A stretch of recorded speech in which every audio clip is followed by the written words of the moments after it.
It's Michelle C. here with another episode of Motivation Monday, and I am here with the one and only. Go ahead and introduce yourself. See, you don't know my name. What? I look. People always say no. The reason I do that is because I know you want to drop your social media bars, and you can get all that out the way. But I know your name. I've known you for 50 years. Every time I watch the videos, that's what they say. So I'm like, you know what? I'm gonna stick with the program. We gonna keep it the same way. But no, this is Dale Lott. You can always hit me up at my blog, betterpickupline.com, or you can actually reach me on Instagram, Dale.Lott. YouTube and Facebook is Dale Lott Jr. Okay. You want to? What about your Chico? Don't nobody know me like that. You know me like that. What? You should have Chico@gmail.com and. See, if you use that name, I know you from somewhere. This is true. That's the family nickname. Yeah, that's the inside. You hear that? It's like, oh, I know you. Right. Where I know, where you at? All right. Well, I'm going to ask my first question. All right. As an author, what do you hope readers learn from your book? Well, my book is titled In That Land, Seed Time and Harvest Approach to Finding a Wife. It was initially written towards guys, but I found that women gravitated towards it. Yeah, because we need answers. Right, just as much. And I remember them saying or asking me, can I do this too? I was like, yeah, absolutely. Right. That was just the way that it was written, but yes. Okay. So what I hope for people to find out is how to actually move from the state of just being single to actually finding that mate, and not just having someone just to be married to, because so long we've been just trying to get people married. Exactly. Mm-hmm. And to me, that's like planting pineapple seed in Canadian soil. It don't quite work. Yeah, it has to make sense. It has to make sense. Why do it? Right. Why do it? And then people end up in relationships. They're hurt. They're broken. Then they're 35, 40 years old, just like screw it all. Mm-hmm. Yeah. So I really want to show them a very simple way, in theory. Okay. Of getting it done. The reason I say in theory, because it does take some discipline to implement. Anything that's by faith and sacrifices. Right. You just have to okay, this is what I'm going to do, but it actually is an easier way. Okay. Well, I haven't got a chance to read the book yet, but I'm going to ask you, is being selfless included in that book? Because that would be the first thing I would think of that should be in the book. It's not in there, not because it's not important. Okay. And in actuality, in some ways it is. I just don't really point it out, being selfless. Okay. I think the main thing that I point out is developing a relationship with wisdom. Okay. Which means you're going to be pliable to wisdom. So when wisdom tells you, hey, you know what, you might need to change your diet a little bit, or those friends that you're hanging out with, maybe pull back. And the reason why that's important is because, especially for a guy, when you read the Bible, wisdom is spoken of in the feminine.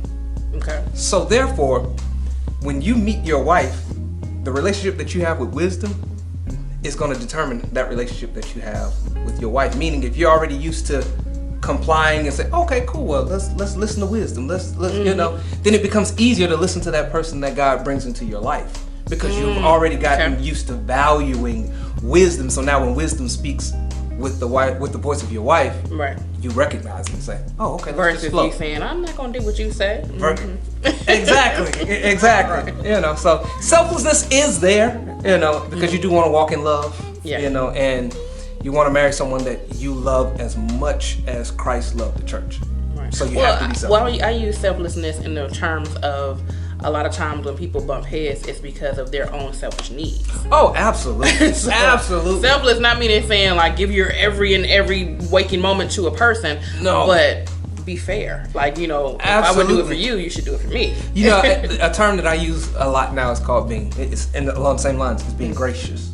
Okay. Which means being forgiving of others' mistakes and flaws. And that's stuff, because when you bump heads, and you're like, my way is right, I'm this. Well, yeah, you can agree to disagree just without you can. But I just find that selflessness and graciousness, you have to, especially if you want that relationship to work. Yes, sometimes there's value in mute. Right. Because you want to say everything. You're like, you know what, let me just shut up. Yeah, exactly. All right, well, my next question was, what inspired you to write the book, How to Find a Good Wife? And did those steps help you find your wife? Okay, so why did I write it? Well, I don't know if you remember too much, but I was just always that kid that was just always the realm that I dealt in, like relationships, and I would talk to God because I wanted my own relationship, you know. Right. And so every time I would read the Bible, those are the things that I would just glean, you know. I could read a scripture given, it would be given unto you, and all of a sudden I'll see relationships, or you know, how to find it. That's just the way I was wired. So it just came naturally on that part of it. Now when people say, well, did you do these exact same steps? The reality and the honesty part of it is actually no. Okay. Why? Because I was already with my wife by the time. Okay, so you didn't have to implement those because you already had what you wanted. I already had, you know, already was in a relationship. It was, you know, and so, but it was still the lane that I knew that I was going to end up walking in. Okay. And you know, and walking through the different difficulties and things like that, it still put me in a position where I had to realize that I'm flawed. I don't know everything. We all are. Right? Yeah, you know, like though we think we are. right? Like I'm good. Yeah, you get in a real relationship, you realize. Oh yeah, it's different. Yeah, it is real different. Okay, now this is a tricky question I ask a lot of people, but do you believe your wife can only be found in the church? No. I believe if you are a Christian, you're going to find your wife in the body of Christ. Okay. But not necessarily in the church. It could be the grocery store. It could be quiet as kept. It could be Tinder. I mean, I know we look at it as the hookup site, whatever, but it can, you know, because someone said, well, can I use dating apps? Why not? The mechanism doesn't matter. It's whether or not God led you. Yoked or not. Right. You know, did God lead you that way? You know, so you can find them anywhere. Work. Matter of fact, I really would say to a lot of young ladies, stop trying to determine where and how you meet the guy that you want. I'll speak for myself. I don't necessarily determine where and how. Right. But the circumstance for me is like if they're not in passing, I'm probably not going to meet them because I'm always working. Well, see, that's fine. but that's fine. And that's not what I mean. Like this. Well, I can't meet you at church because I'm busy praising God. Work ain't the place for me to meet because I'm at the grocery store. Right. I'm here. I'm shopping. I ain't trying to. It's like, well, you're going to meet. You know what? Let me tell you what's funny because I have a lot of friends that will say, "Well, you're very tunnel vision." I'm like, yeah, because if I'm going to do something, I don't have time for this. Right. But it's not necessarily that I don't want to have time for this, but approach does make a difference. Right. Because like if I'm in a grocery store and you just randomly walk up to me. If there's nothing intriguing about what you're saying, I'm like, I don't know. And I'm going to keep doing what I'm doing. But you have to have something that's going to make me say, okay, now what do you want? Because if I'm going to just get a bag of chips, I came for chips. I ain't come to talk to you. No, look. And I get it. Most of us are like that. And I'm just saying, if an intrusion happens, it's like, and they catch your attention. Now, if they don't catch your attention, then don't waste your time. Right. You know, but if they, okay, how you doing? Don't disqualify them just because I only came for a bag of chips. Oh, yeah, true. You know you have certain ladies that do that. They look at you funny like, why are you trying to talk to me now? Right, that's true. This is the only time he's going, you know, he's shooting his shot. Hell, right. Right. You know, it's like, this is true. And why do you always pick the most odd, like when someone just like literally brush their teeth, wash their face, put their hair in a ponytail, like they don't look like nothing, but I'm like, I want to talk to you right now when you're the worst.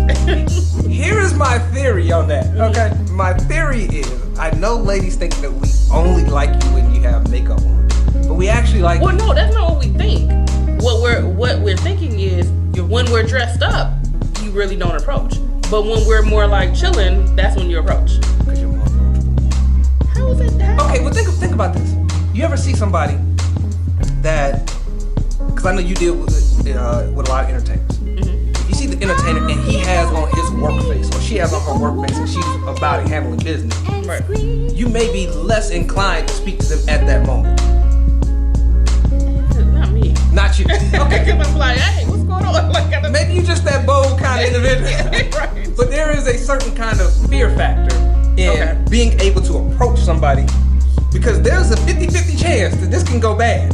You know, it might go well, but it might not. And you got a room full of people that just watched you walk across that room. Well, you know what? I think it does depend on the personality. Because I've been in a situation, like for example, an entertainer, and I was like, oh, I remember him from this show. Whatever. Let me go see if I can ask him for a picture. And I was like, well, you think I can get a picture with you? And he was like, no. I was like, niggas like, no, I'm just playing. I'm just like, don't play with me because I don't care that much. Right. so that's I'm like, I guess it depends on the person. Because I'm like, that didn't somebody it would have somebody else it might have felt like, oh my god, I couldn't believe he was so. I could care less. But to be honest, somebody like you, if you were a guy, would be the type that would speak and not care. But most guys aren't like that. So when we see, oh, she's not looking what you consider your best. Right. You look more approachable. It's like, hey, you look like the everyday person. You got your hair pulled back. You know, you walking up in Home Depot. Well, I'm at Home Depot. What's up? But no, let's be real. Is it because the fact that they're dressed down that you're gonna say, you know what? If she shoots me down, I don't care because she don't look like that nothing anyway. No, I think I would say this is just from my perspective. I would say it's a comfort thing. Like, okay, because when somebody is all dressed up, you're trying to figure out what angle to come. What angle? Do I look good today? Right. But when you just see them being natural and you like them looking natural, like, oh man, they look good just without being made up, and they just look like a regular everyday person. Mm-hmm. Let me just speak. Hey, how you doing? You know. Mm-hmm. So I try that method one day. And I will say it probably does have something to do with a little bit of a fear factor, even if somebody doesn't want to admit it. You won't get a lot of people like, oh, I was scared. Yeah. Because I'm like, I ain't never scared, but you know, that's we know you ain't scared. Because I'm like, either way, what's the worst that happen? You can say yes or no. If you said no, okay, cool, next one. See, that's a good mindset to take, but not everybody has that mindset of, whatever. Well, okay, well they need to learn it. Maybe I got a book I need to teach. Right. All right, my next question is, what is the most original pick-up line you've ever used that worked? Ooh. Original pickup line that worked.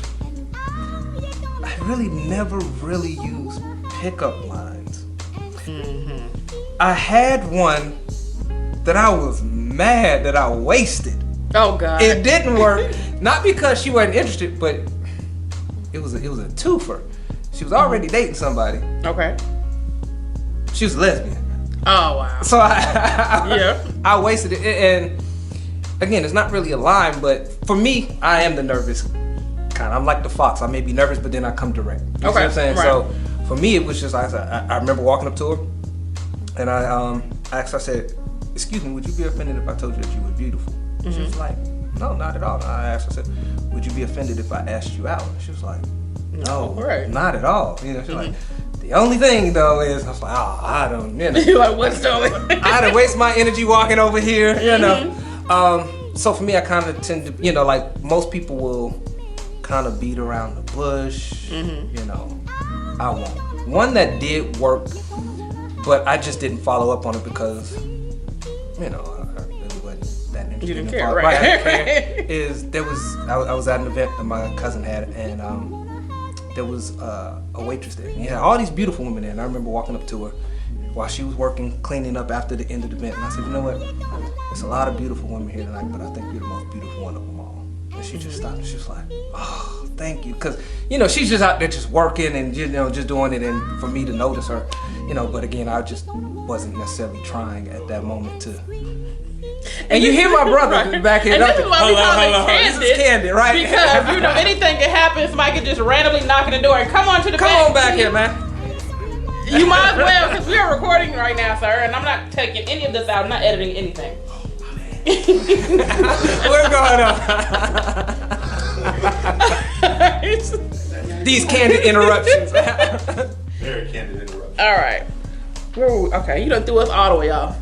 But you did answer that last question. Yes, I did answer. All right. Now you need to ask him about pickup lines. He got the better pickup line.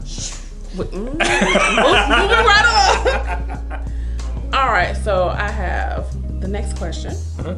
What are some words of wisdom and motivation you would give to any up and coming author or someone that's looking for marriage? Or what would you, motivational wise, what would you give them? Two little nuggets. Okay, so if you're an author, someone who's just trying to start out, ministry, business, whatever it is, you know, I would say the biggest thing is stop trying to be perfect. Okay. The real power is in humility. Whatever God tells you to do, that's what you do.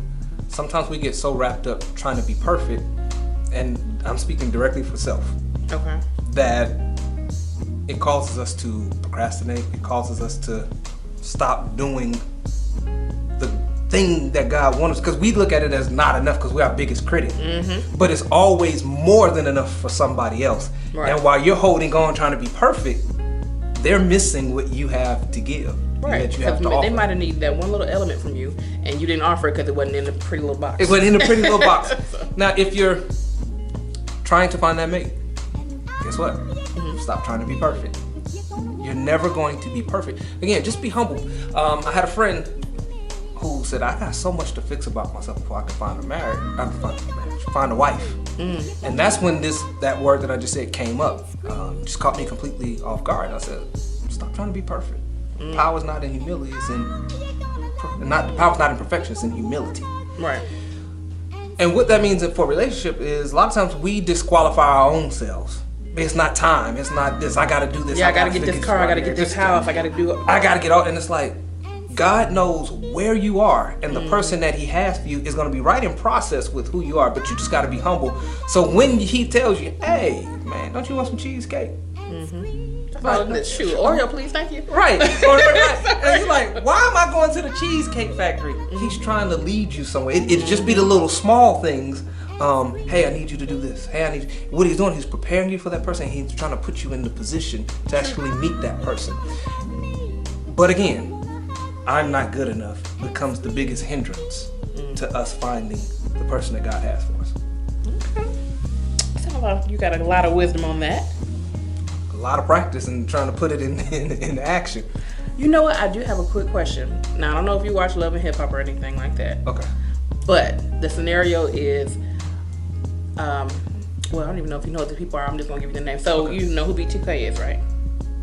Oh yeah. Okay, Took me a so minute, yeah. the rapper dude Little Fizz. Yeah. Okay. Okay, he's currently dating Omarion's baby mama. Ooh. So, with that situation, how would you feel Ooh. if your homie decided to date your baby mama? Ooh. Hey G, we ever fight over something like that? I don't think he's still in the building. He might have stepped out just because. No, seriously, it's like that's okay. So for us, we pretty much have like a little policy.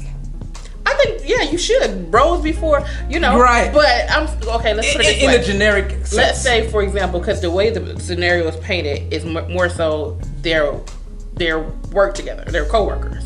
But because they're in a group, people look like, oh, they were best friends, they grew up together, whatever. But if you look at business, just because it's a music business does not mean it's not a working environment. So it could be very well they, created a bond through the group, but not necessarily were homies from the beginning. Well, that is a very good point, and I think that would be the thing that you would have to kind of find out, like, how close were you? Right. Right. And I will say this though, even though you try not to cross those lines, you do have to ask yourself this question: are they worth it? That's what I'm talking about. I'm just like, I don't even see the point of. I'm just saying, if you're going to cross that line, they have to be worth it to the point where the guy, if Omarion just said, I don't want to have nothing to do with you no more, that you're like, all right, because I got hurt. Right. But don't break up 2 weeks later or 2 years later, like, hey dog, we could, nah, bro, you get the scraps, I tried to tell you, right? So you just have to be sure, you really sure, and you just gonna have to understand, you about to piss some people off. It's just gonna be that way. Okay, so let me ask you this: what if the scenario was he approached you first and said, "Hey, I think I'm, having feelings for her, whatever." Would it be okay? Well. I mean, because again, I think for me the messy thing is, how can we have this friendship, and so now there may be this friction in the different triangles. Meaning, I have a friction with her. I can't talk to my best friend about my friction with her. Yeah, exactly. And on top of that, if I'm Lil Fizz, I can't tell you, boy, man, me and my wife had a good time last night, and you like, yeah, I know. Right. I remember. Boy, I remember. Wait a minute, what? Yeah, that's Now that's difficult. we got to keep some things separate. So True. if I want this relationship, I might have to end the friendship and say, okay, I'll take the relationship, but we're going to, because that's, not saying it can't work. I'm just saying those are difficult things to deal with. Yeah, because females have the girl code too, so Yeah. I don't think I can handle. Well, I don't have any children, but even if I did, I could not have an ex of mine date a friend, someone not consider a friend. Because I'm like, well, first of all, if you're my friend, that you wouldn't even consider that's that like person. off limits. Right. Unless we were friends growing up. And we hadn't hung out in 10, 15 years. Yeah, if it's somebody like 30 years ago, like, well, man, we was in 6th grade when we dated. Who cares? Like, yeah, that makes sense. But like, if we're still cool and that's like a fresh wound, no. And then look, and then you know you got that one. Mm-hmm. Like for my brothers, I know the one. They might have dated them when they was teenagers, but that's still. But you know, you're gonna be like, no. I remember you used to talk about her all the time. That's the one. You know, yeah. No, we can't. We can't do it. We can't do it. That's the one. You know? That's right. Well, okay. On Kandid Kisses TV, we do a quick little segment. Okay. Celebrity crushes. Okay. I'm gonna name us a celebrity. You're gonna decide whether you kiss or you're gonna diss. Okay. We can do it. All right. First one: Ashanti or a Sierra? Who you kissing? Who you dissing? Ashanti kiss, Sierra diss. Really? Yes. What is it about Ashanti? Thick thighs. Wait, but Sierra's thick too. Nah, not the same. Not the same. Okay. Not the same. Moving on. Plus, Ashanti's a little shorter too, so I'm not very tall. I don't know. I've met Sierra. I don't know how tall Ashanti is. Yeah. Okay, Gabrielle Union or Regina Hall? Who you kissing? Who you dissing? Regina Hall kiss, Gabrielle Union diss. That was easy. Okay, you don't like nothing about Gabrielle? You know what? Here's the thing. Gabrielle Union is fine. It's not that. You know what gets stuck in my head? What? Remember when she was talking about Dwayne Wade? It's like, oh, he likes her. And Yeah, I'm like, yeah. every time I see you now, not That's saying how you think of it. Like, I'm good. I'm good. You know, even though I'm not casting aspersions on anything anybody does in their own relationship and marriage, but it's just. So not physically, but just on that level. And then I just always had a crush on Regina Hall. Like, okay. That's it. So. All right, last one. Whoopi Goldberg or Cicely Tyson? Who you kissing? Oh man, come on now. You gotta pick one. Oh. I mean, you gotta give him a sloppy kiss too. You gotta think that hard about it? Yes. This is a hard one. Okay. I'm gonna go with Cicely Tyson kiss. Okay. Like this. Well, I mean, she's been living for a long time. She might give you the fountain youth. I'm just saying. I'm like, yeah, and you knew what you was doing on that one. Like, now we got to make one difficult. Of course, obviously. This has been another episode of Kandid Kisses TV. Go ahead and tell them your social media handles and how they can find your book. All right, again, you can find me on Instagram at Dale.Lott. On Facebook and YouTube, it's Dale Lott JR. You can also hit my website, either DaleLott.org or go straight to the blog, abetterpickupline.com. And you can find my book, In That Land, A Seed, Time, and Harvest Approach to Finding a Wife, not on YouTube. It's on Amazon. Okay, that works too. All right. Now for the next pickup line book, because you need to have one. It needs to be called Chico Said. That's gonna be a number one seller. I'm telling you. You out here giving all my nicknames and everything. I don't have people calling me thinking, and I'm looking around like I know him. Like, I don't know you. Hey yo, Chico. That's like that was. I'm saying though. Okay, if they say Chico at gmail.com, they get 5% off the book. Now what? Just saying. Gotta win some kind of way. You know, that's like having the nickname like Lemonade or Pookie or whatever that only the neighborhood Yeah, know. you don't want to know I ain't even gonna tell you my nickname, but you done told the world. It's like, hey, look, this is the nickname. Listen. Well, it's always a name that has nothing to do with your real name. My best friend, his nickname is Booby. Now, has nothing to do with his original name. I'm like, what? I said, I want to ask you why your nickname is that. I was like, but I'm kind of scared. That's like, matter of fact, I don't know if you remember Dre. He used to rap. Mm-hmm. Do you know what his real name is? What? Jermaine. Do you know how he got Dre? No. When we was at camp, we was, 1996? Okay. We went to camp. How you gotta tell our age, bro? Hey, whatever. Hey, whatever. Okay. Frank looked at him and said, I don't know. But Frank looked at him and said, oh, who you think you are, Dr. Dre? He just called him Dr. Dre. And Jermaine, ever since then, it was Dre forever. Dre. So It's like, your name ain't got nothing to do with anything about what your name is. That's what it is. That's what it is. We just called him Dre ever since. Well, again, subscribe to Kandid Kisses TV and drop your nickname at the comment below. Yeah, shout here, tell him a nickname, bro, for the whole world. Something crazy just happened, bro. All right. Y'all gonna find out on the next episode. Talented entrepreneur doing great things in the community, need exposure. Kandid Kisses TV is the answer. Email KandidKissesTV@gmail.com now.